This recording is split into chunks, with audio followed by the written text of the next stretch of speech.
कश्मीर में target killing का मामला अब सुप्रीम कोर्ट पहुंच चुका है। सुप्रीम कोर्ट के वकील विनीत जंदल ने मामले की तहकीकात के लिए सीजेआई को एक पिटीशन भेजी है, जिसमें चीफ जस्टिस यूयू ललित से वाकई का नोटिस लेने को कहा गया है। दरख्वास्त में कश्मीरी पंडित के अहले खाना को 1 करोड़ रुपये मुआवजा और खानदान के एक फर्द को सरकारी नौकरी देने का भी मुतालबा किया गया है।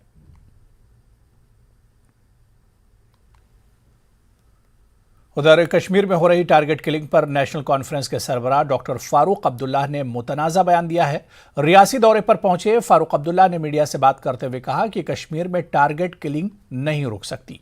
उन्होंने मजीद कहा कि बीजेपी लगातार दावा कर रही है कि आर्टिकल 370 की मनसूखी के बाद हालात बेहतर हुए हैं, तो फिर कश्मीरी पंडितों को निशाना क्यों बनाया जा रहा है।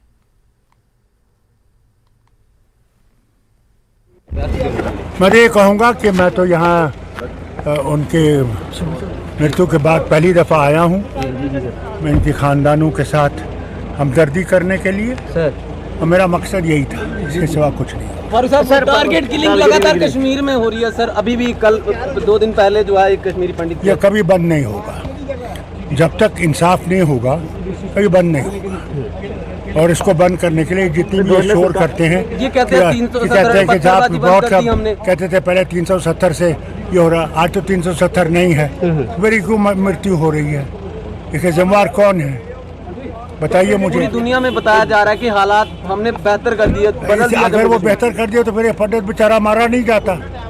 कहाँ है हालत बेहतर, मुझे तो नहीं दिखता।